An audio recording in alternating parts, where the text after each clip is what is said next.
What's going on, everyone? Welcome back to Ash on Comics. My name is Ash, and this is a comic review for Batman issue number 86. It is the first ongoing Batman issue not written by Tom King. There were a few fill-in issues during the run. Josh Williamson wrote most of the button, which is why it's one of the best books during the run. I think Tom Taylor might have wrote an issue here and there.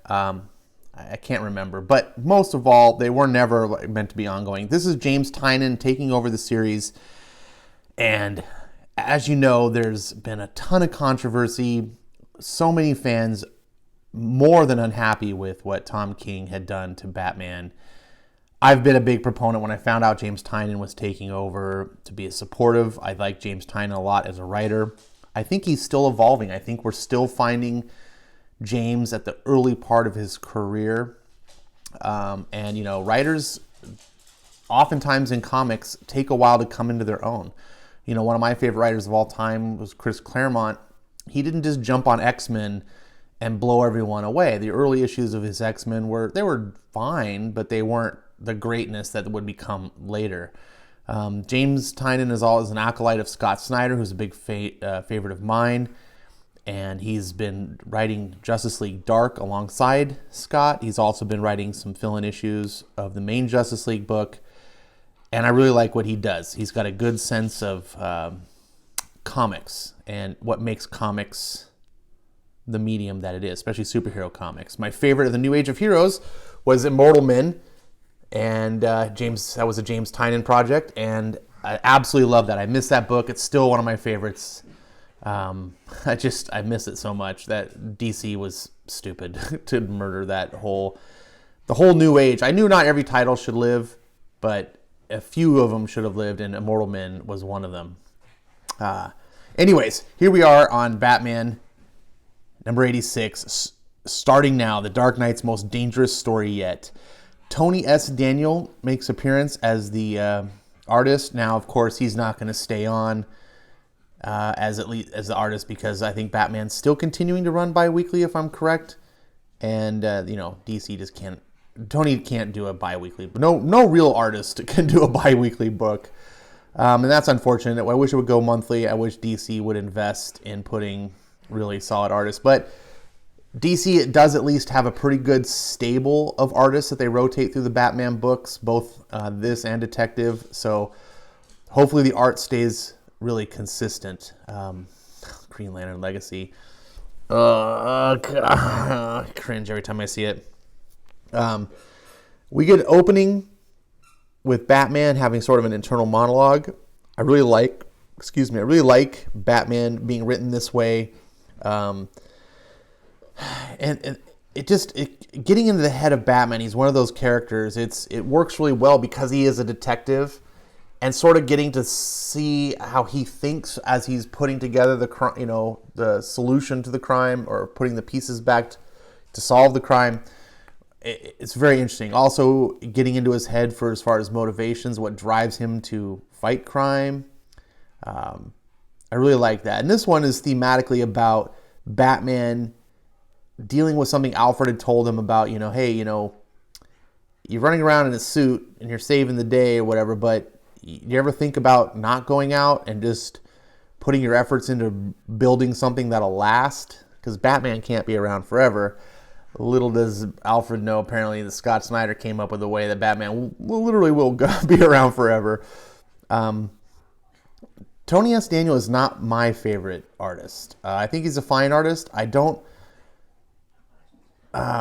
He's someone I would rather see doing something different than Batman. I actually, for my personal taste, like Batman artists that are less comic booky, if that makes sense. If you can remember Dave Mazzucchelli's run on Batman Year One, I mean, who can forget that? It had more of a sophisticated fine art style than a comic book art style, if you understand my meaning. Tony S. Daniel is very, spandex, tights, kind of superhero action, and that's great. I always just, for whatever reason, this is just a personal taste I'm explaining to you, so you kind of know where I come from. I like Batman looking less comic booky and more like just a kind of a dark gothic kind of detective. I like the more abstract imagery, the less cartoon, like comic booky. Like if you look at this page here, this just looks comic booky, and I don't really know how to define what I'm saying. But that's all really irrelevant. That's just my subjective taste. Speaking of subjective taste, look at Catwoman here, Selena Kyle. All right, so having Tony S. Daniel on the book, bow chicka wow wow. Yeah, so if you like some eye candy, if you like women looking hot, this is something you don't get to see a lot in modern Marvel books, but just modern comics in general, modern mainstream comics is what I meant to say. Women are not allowed to be looked at like objects and look sexy, despite the fact that women still dress like this. This dress here is anyone who wears a dress like this is understanding that they are going to be looked at as a sex object, and part of them likes that very much, which is why they would wear a dress like that. They can try to say that they don't all they want. You and I know that's a bunch of BS.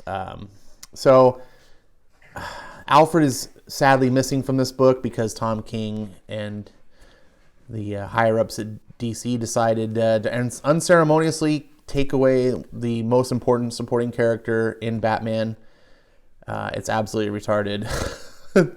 And James Tynion, it's not his fault, right? He has to just write the Batman that exists today. And so he's kind of making smart use of Lucius in this, but Lucius is no Alfred. And there's a time in the book where Batman makes a reference. He's fighting Slade Wilson here. Almost said Wade Wilson. Deadpool. The guy that Deadpool's a ripoff of. Slade Wilson. There's these 5 assassins that you saw earlier. If I flip back, they're here to do something nefarious. This woman is really evil because she kills the doorman because he asked her for a password. So we get to see how evil she is. She's like, "How dare he ask me for the password?" This is a fun book. It's not going to blow you away. It's not like you're going to read this and just be like, "Oh my God, this is the best Batman book I've read in years." But you will read it and go, "Oh, this is what I wish Batman had been for the past, 80 issues." This is a solid book. It's a solid comic book. It's right up there with what Detective Comics is doing. This feels good. James Tynion and Peter Tomasi being a tandem, writing Batman. If they can get over the hump of all of what's come before, maybe come together and collaborate on some really good Batman stories, we could be in store for something really special, not seen since Tomasi and Jurgens were doing their Superman Action Comics tandem, if you remember how good that was. There's some really cool action scenes here of Batman trying to outsmart these assassins. We get some fights. Not as much fighting as I would kind of like, but this story, and I'm sorry for the dogs pitter-pattering in the background here, and they decided it's playtime as I record a video, but it's not as much action as I would like, but it's okay in a Batman book because Batman, oftentimes is about the mystery. It's about what's going on. Batman's got to be a detective and solve it. Here, Catwoman, of course, is playing a part because, that's how DC has set it up. Batman is no longer a solo character. Is Batman and Catwoman. So I think it's a little awkward.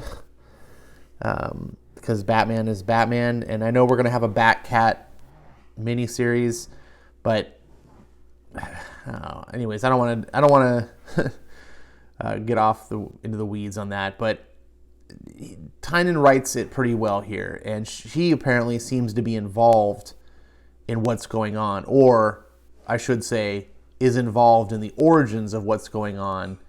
This is now it's seemingly Selena's past come to haunt her, and now that she's sort of committed, she's with Bruce, the past when she wasn't quite committed it's now there, and it's like, oh shit, she set this in motion. So that's what they kind of hint at here, and this is where we see Batman after a fight with Slade. He's like, Alfred, send a priority signal to the GCPD. He's just talking as if Alfred's there, and then Lucius is on the other end saying, I'm sorry, Bruce. Alfred isn't here. So we get a moment like that, which I felt was really good for Tynion to try to just remind us that, not that we need a reminder that Alfred isn't there, but a reminder that Alfred is an important part of Batman's life. It sucks for the writers that are writing Batman now to have to deal with this because it was done so stupid. Yeah. And so there's a new Bat invention, the Night Climber, I think is what this thing is called. You don't get a really good look at it, and you get a sense that it's an untested vehicle. Batman's not even sure if or Lucius isn't even sure it'll fly, but he's like, in theory it should. We just haven't had a chance to test it. We get to see a little bit in action here. I'm curious to see more about this. It seems now, with the way Lucius is used in this book, that Batman will be a little bit more techie than maybe we've been used to. He's always been some techie, but maybe even more. We get an epilogue story that kind of seems a bit like a Joker story. It kind of seems ripped off from Dark Knight, the Christopher Nolan film. We see these people in clown masks and, some henchmen saying, oh, I'm sorry, what the boss is like, doesn't want anyone talking. And so he lights them on fire and stuff. And then they're walking away, the two of them, and they're just like, wow, I really thought it was going to be some kind of trick, I thought the boss was just testing us, but I guess we proved that we're loyal. And the fat guy's walking ahead, and the skinny guy behind him's like, yeah, good job, and shoots him in the back, right? So now he's dead. And it's like, okay, boss, it's done. All the henchmen who saw what you got planned, they're taken care of. And then it's like, not all of them. And then boom, he's blown up. And I thought this was kind of really on the nose, but it was kind of a fun little epilogue tale of why you shouldn't ever work for evil people, because it's very on the nose, but you'd think people still work for evil people. And yeah, so I don't know if this is Joker, but it definitely seems like right out of what would be Joker's MO, and you get the ha ha ha ha at the end. So I think that might be James Tynion kind of hinting at us that he's going to be bringing Joker into the mix, which is both good and bad. Joker, of course, is a big seller, but there's just Joker's so overused right now. I think Joker needs to kind of go into the vault for a couple years so he can be pulled back and used to really strong effect. But everything that was in this book, Amethyst, I really liked. The art is good. The epilogue is by a different artist. Looks like Guillaume March. But he's fine. It's only a couple pages of epilogue. And this is something I highly recommend. If you've been away from Batman because of Tom King, if you're like, F Batman, DC's screwing everything up, James Tynion here writes a really good, solid effort to, do what he can with Batman's current state. He's got to stay true to the continuity that exists. He can't just come in and write, wave a magic wand and everything's changed. But what he's doing with the current continuity, it feels really solid. It feels like we're in really good hands. Like I said, don't pick this issue up and expect to just be blown away. But pick this issue up and feel like, oh, I'm going to get a good, solid, satisfactory Batman comic that I can look forward to the next issue. I'm looking forward to the next issue. Like I said, this feels right in line with Detective Comics in terms of quality. And you know me, if you've been following me, Peter Tomasi has been killing it over there. So pick this up. This is a 4-star book for sure. Absolutely liked it. Put in your comments below what you think of this book. If you're not buying it, maybe put why. I urge you, check it out. We got to support when DC does good comics. When they do the Batman we like, we got to support them. We can't sit and just bitch that DC's screwing up and messing up Batman if we don't support it when they put good writers on who don't do it, right? Otherwise, we're just whining for the sake of whining. So I'm glad that I picked this up. I'm glad to be supporting Tynion. I'm going to keep doing it as long as he's doing a good job. And I will definitely let you know if the ball gets dropped. Thanks for watching. I'll see you next time.